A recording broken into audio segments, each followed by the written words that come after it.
Hi, everyone, and welcome back to The Follow Through. My name is Avery Crumrine, the author of Intention into Action, and today I'm joined by Kelsey Scott, a two-time Emmy-nominated actress and screenwriter whose work spans film, television, and theater. Kelsey, I'm so excited to have you here today. Thank you for having me. I'm excited to be here. I'd love to just start about what you're working on right now and what makes you super excited. Oh my gosh, what makes me super excited is the fact that I keep pursuing something artistic every single day. 'Cause I am sure you know that this business is mercurial. And one day you're busy at work, you're on set all day. The next day you're like, I sent in that self-tape. When are they going to let me know what's going on? So honestly, I really focus on making sure that whether I am working for someone or working toward the other artistic projects that I have that I actually initiated, I'm doing something artistic every day. I The love that biggest so thing that much. I'm working on, I actually can't tell you about. So I'm trying to I'm trying to come to peace with the fact that there's something that's happening right now that's coming out this year that I can't talk about because of an NDA. But the other stuff that I can talk about is like my personal writing, because aside from acting, I'm also a screenwriter. And so I have some Amazing. passion projects that are really keeping me motivated. So you really love that outlet of the creativity. Well, I'm a storyteller, and so my preferred method of telling stories is on screen, but I tell stories in all kinds of different ways. Yeah. Yeah, completely. And acting is one of those things where you could be doing everything right and still not hear back. I know when Hmm. you were mentioning persistence. I think that's so important in the line Hmm. of your work, especially. I'd love for you to talk on that. Well, I think you can't dance if you're not at the party. And so it can be debilitating to your mental health, to your emotional health, to just your peace of mind, to be in a place where you're not always validated with work or with the work that you would prefer. But you can't get to that if you don't stay around and figure it out. And so for me, while there are other things in life I could do, I'm trained in, I could make a living at, this is what I love to do. And so I figure as long as I'm in a position where I can pursue that and still, provide for my family and still be a good wife and a good mother, then I'm gonna stick to this. I love that. And what if you're looking back at those times when you're not hearing back or there's no immediate results, what did your mindset look in those moments? Was it really focusing on that passion that you had that results would come eventually? It kind of depends on the day. I mean, some days I handle it really well. Sometimes I, do a self tape and then go do something else entirely, do something that brings me joy that has absolutely nothing to do with the business.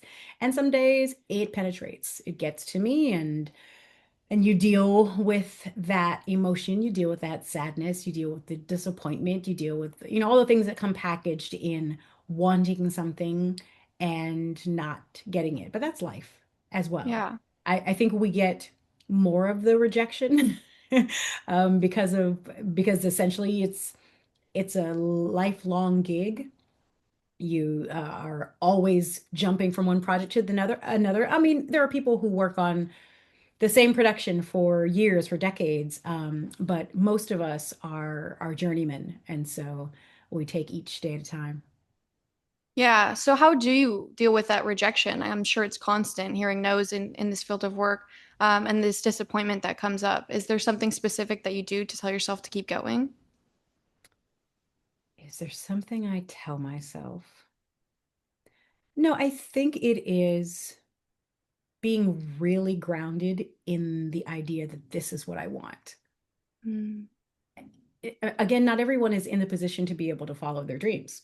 And I happen to be in that position. And so there are people who had the same types of aspirations and the same types of, they get the joy in similar places, but their lives are just not set up so that they can pursue it that way. So I would be doing a disservice to myself if I had the life that allowed me to go forward and then chose not to, chose something simpler or easier. So when the no's come, I have to remind myself that that's part of it.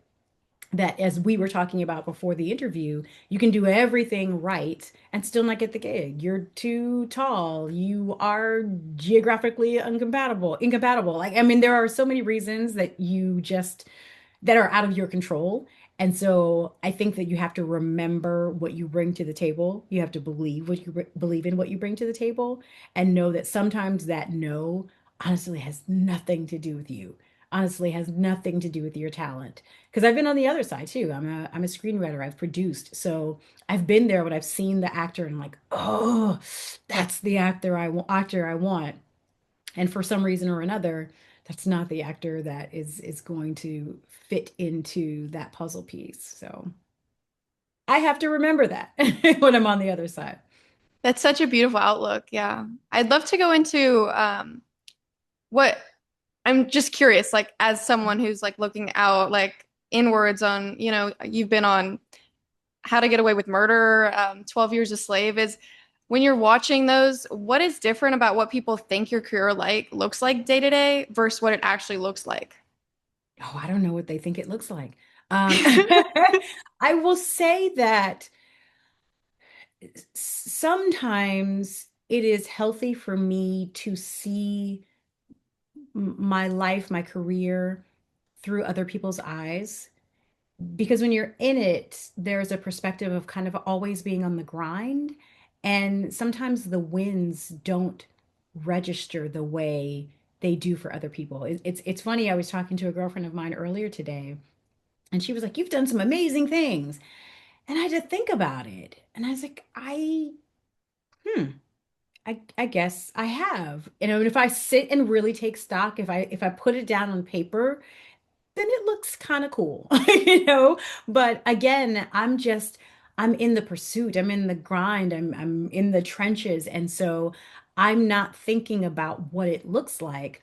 I'm living it. And so every once in a while, I think it's a good idea to step back and look at what you have, look at your legacy and be okay saying, I'm doing all right. I love that. And just going back to the rejection, because something popped in my Yeah, head let's that go I back like, to the rejection. Yeah, go ahead. I'm like literally like so many like questions and curiosities just like popping up as you're talking because like you're giving so much like good info. But I'm curious because you're saying obviously rejection is so constant, but is there a specific moment where you like questioned continuing, or was it something you were always so sure in because it's your dream? I quit acting like twice a week, every week. What are you talking about? I am always quitting, and then I get over myself and I turn into self-tape. Yeah, no, I mean,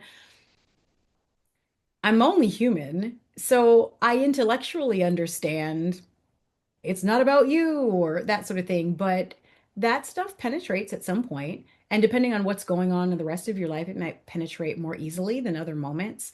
So, oh yeah, I'm always wondering if I'm crazy. I'm always, you know what I'm saying? I mean, imposter syndrome is real. Like not only is it real, it's tangible, it's tactile. And that is going to affect anybody who is a functioning human being. So I am I'm starting again daily.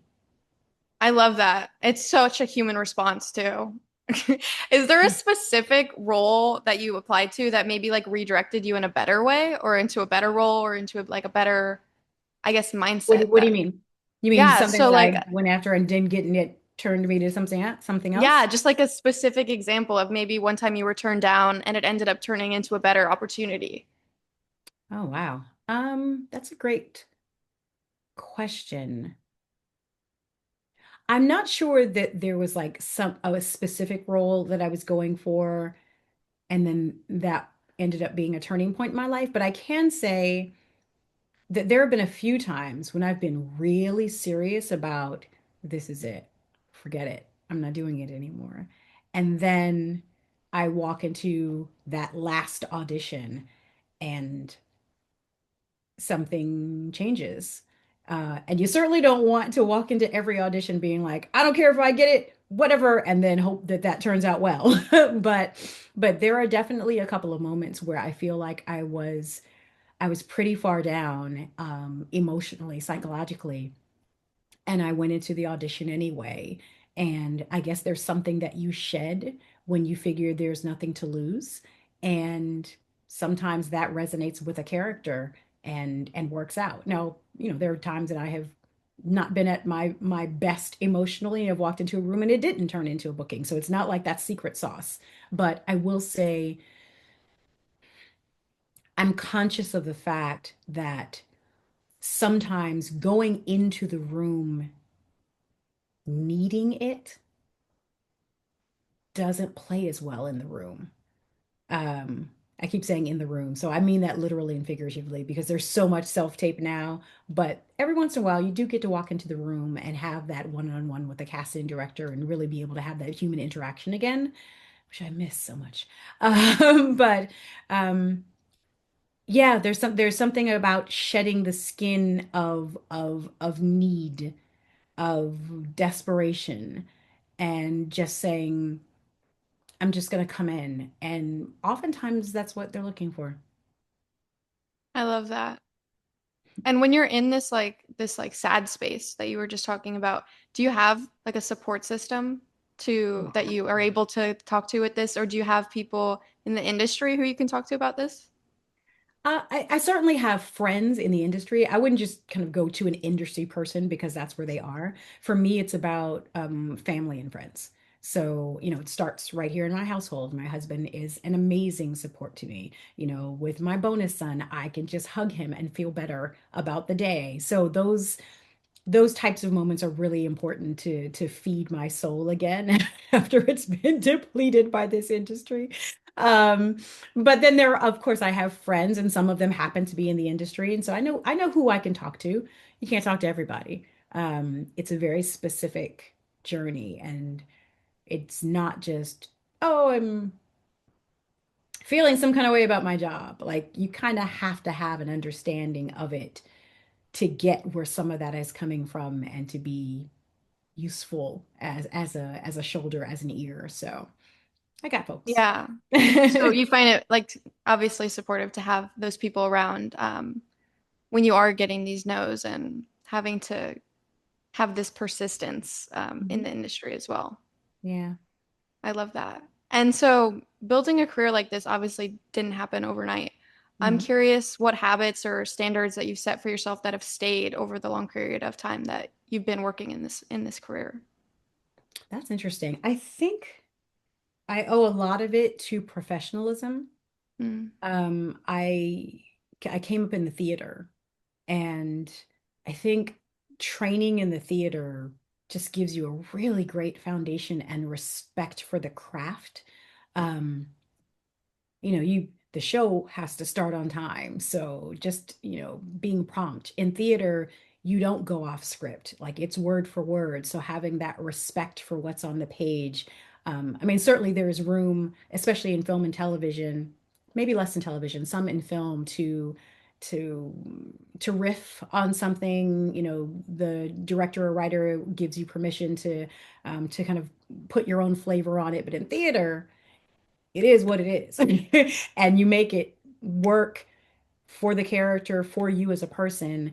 And so that actually just teaches you about working within boundaries so that when some of those restrictions come off in film and television, you know how to make the page work. And if you do something different, then that becomes a choice rather than, well, I can't make this work. So a necessity type thing. So I think coming up in the theater, and then I went to a performing arts high school, and so they made sure to teach us about the importance of being just professionals. And so I think for me, that has definitely carried over. I just look at this seriously because not everybody does. And I'm not here to judge anyone's journey and anyone's approach, but certainly there are people who don't believe it's a craft. Certainly there are people like, oh, I can act, and maybe you can, but I don't think it has anything to do with your attitude or, oh, I can act. You could be that person who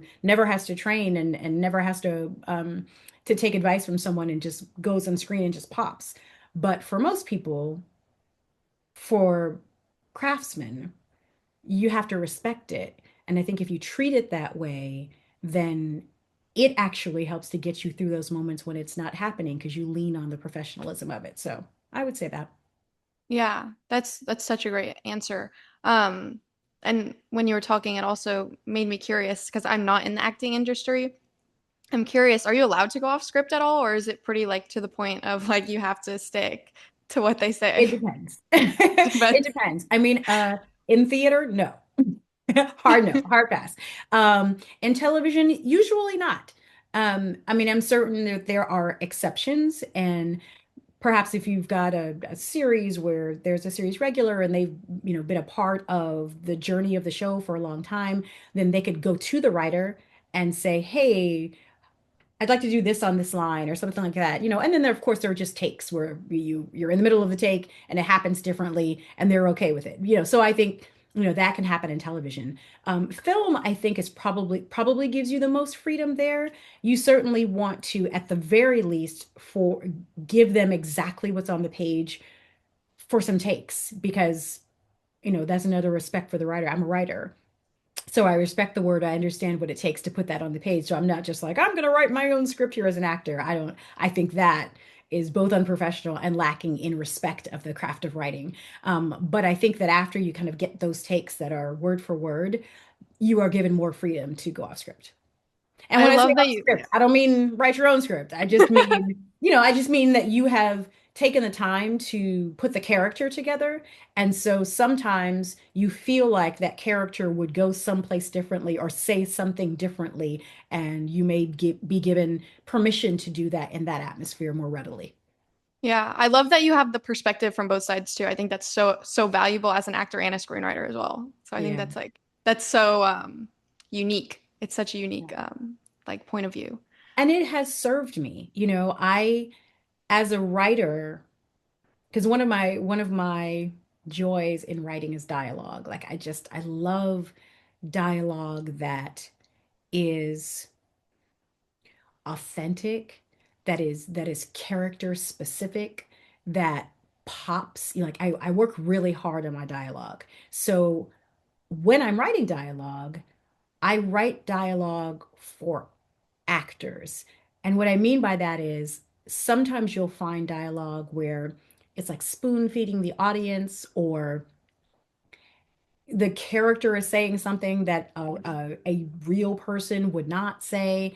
And sometimes that's because you don't really trust the actor to be able to convey the subtext. I I write for actors who know what subtext means. And so I fully expect that if the line is yes, you take that in context of what the scene is, and you make that yes very specific to what's happening in the moment. And so yeah, so I have, as a writer, I have a respect for actors, and as an actor, I have a respect for writers. So I love that. And I'm curious. I'm like, there's so many questions. I'm like, you have so much. I'm like, I could talk about acting, I could talk about writing, I could Mhm. talk. I'm like, goodness. What would you want to talk about? Like, what do you want the audience to know? I guess I'll go back to your first example. Like, if there's someone who is wanting to pursue acting and they're afraid it's not going to work out, one, some fear is healthy, because it means something to you, and that's okay. Debilitating fear is different, but nervousness, the butterflies in your stomach, like all that, that's good. I still get butterflies in my stomach before I step onto a stage. Like before, I mean, I've been on all kinds of stages, but right before that moment, before the lights go up, I'm nervous, but I know that means that this is important to me. So you use it. So I would say, if there's some fear that it's not going to work out, one, that's okay. Two, realistically, for most people, it doesn't. So that actually means that you're grounded. Now, I don't mean don't dream. I mean the opposite of that. Definitely dream, but the idea that you understand that there are stakes, that you have to do something, and perhaps do something more, perhaps do something different, that's a great mindset to have. So work with all of that, fold it into what your dreams are, and take the first step. So that's what I would say if that's the fear. And I guess I'd say that same thing for dreams in general. The people who make a mark, who are remembered, were not tentative. They they make splashes, or they make consistent waves, because not everybody is supposed to be on every red carpet.